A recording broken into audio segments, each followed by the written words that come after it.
Frequency weapons and the Illuminati master versus slave mentality.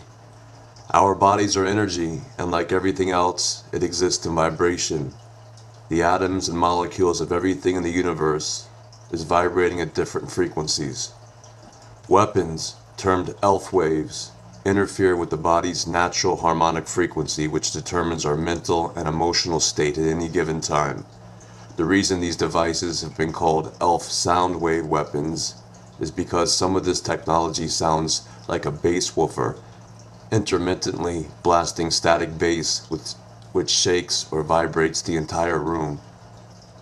Other technology sounds like a high-pitched scream and is barely audible. However, both of these technologies interfere with your body's natural harmony or vibrational frequency and puts you in an altered state of mind.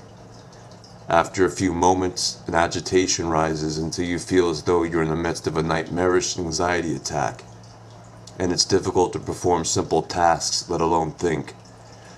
When hit with these weapons, within minutes you go into an erratic and paranoid state of mind, and some people lose complete control.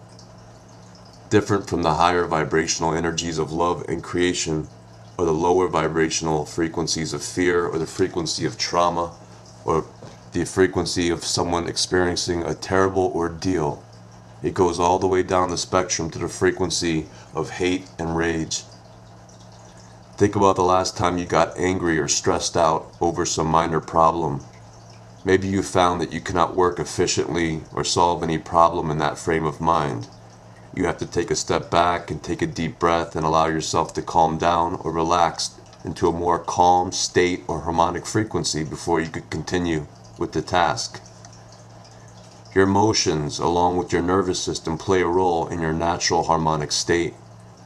Usually for someone to fall into an ultra-low vibrational state, it's due to some outside stimuli, meaning a war, a terrible event, a tragedy.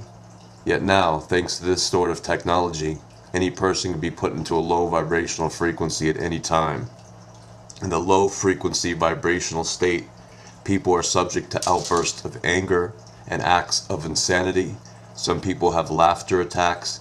Some people break into wild fits of running, attempting to get out of the range of the generated energy field. Some cry, some get violent, others sexual. It seems they are experimenting with different frequencies. For instance, a frequency which suggests more of a nervous sexual response instead of the anxiety, hate, or fear-based response. The sympathetic nervous system regulates the person's fight or flight response through the release of chemicals like adrenaline, which conducts our mental or emotional state while behaving in stressful situations. Yet it is our conscious mind which controls our bodies, utilizing mind over matter and controlling our tempers, even when we're flooded with a bunch of chemicals and our instincts are kicking in. We still have to keep our wits about us and a calm frame of mind.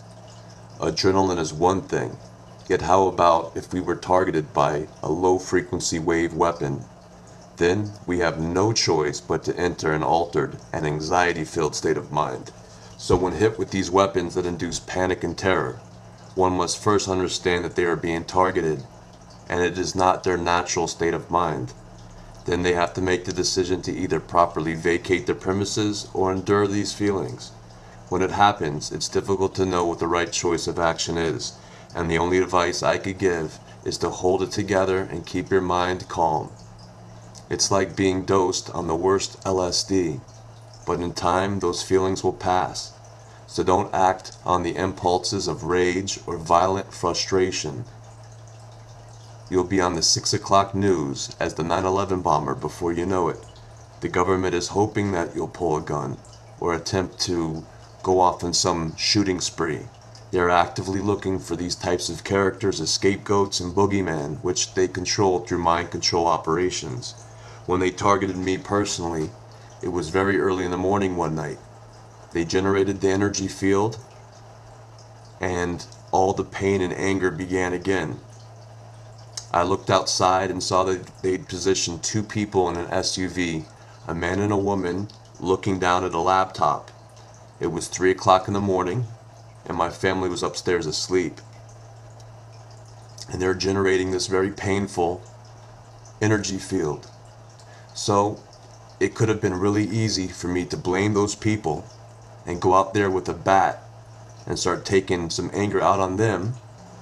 Yet I had to remember that the whole thing was just a setup. It's a sick experiment, measuring a person's breaking point, how much stress and anxiety they could take before making an error, losing their temper, making the wrong move the wrong time. And if you start acting erratic or screaming or getting violent, when the cops get called and they roll up, guess who's going to jail? And it's not going to be the government.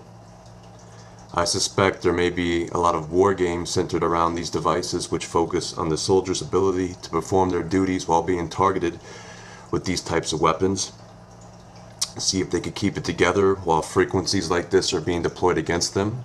If soldiers cannot perform their tasks when these types of weapons are being deployed, they are not only ineffective but could also become a liability, prone to sabotage the mission or even attack other soldiers in their company. When I went through it, I had to continue to try to make intelligent decisions, even though that I had been induced into a low vibrational harmonic state. I had to keep my wits together so that I would remain free and ensure to keeping my family safe. So when you are hit with these weapons, if you are hit with these weapons termed ELF waves, it's reminiscent of a drug, or the experiments in mind control utilizing LSD and altered states of mind when soldiers and test subjects were drugged and then analyzed. These frequency weapons are comparable to a drug in that after ingesting the drug, you have no choice but to endure the strange feelings that go with it. You have no conscious control of relaxing yourself to the point of sobriety, and what matters most is how well you deal with it. If someone is suddenly thrust into an altered state of mind via a sudden change in vibrational frequency, they often do not understand why they feel that way. So they act on their impulses and act hopelessly insane, opposed to attempting to deal with the pain and keep a balanced mind. This is where the master versus slave mentality picks up that has been referred to by other people. This is where you can define if you are truly in control of your own mind, your own emotions. When someone is generating an energy wave that tampers with your natural vibrational state, some people have trouble keeping their own tempers under control, so these folks might experience a lot of difficulty when their whole harmonic frequency gets jacked. So they result in relinquishing conscious control to others. And this is how slaves are ultimately made. Only the whip of trauma-based mind control has been replaced by these low-frequency waves. And if someone were to speak their mind or attempt to utilize their natural psychic abilities, then the techno army would descend upon them. And by the techno army, I refer to these teams who experiment with these classified frequency devices, which serve to bring the electronic whip down on any vocal or psychic dissident to modify their behavior. And different people act in different ways, but it exists to display who has the power and who is being targeted by these secret weapons.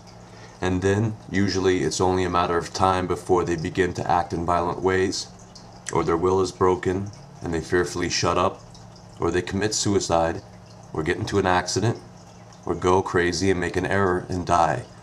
So most everyone gets neutralized in one way or another, and cease to be a vocal critic of this worldwide corruption. And they could always assume the role as mind control slaves. What's important to know is that there's slaves on every level, including the top. For instance, celebrities. The celebrities are controlled. They don't want too many celebrities growing a conscience or a brain and waking up too many people, so they get people that they could control what they say. Many of the rich and powerful economically know even no less than the celebrities. They are simply greedy and ignorant, and they're easy to control as long as they have their fat bank accounts and all their money and their private jets and their vacations. The greedy and the ignorant are the best to rise in power in a corrupt establishment, and they don't have to do much to control those type of people. They are just naturally corrupt and self-centered pieces of trash, so they are always the right candidate for the job in Satan Incorporated.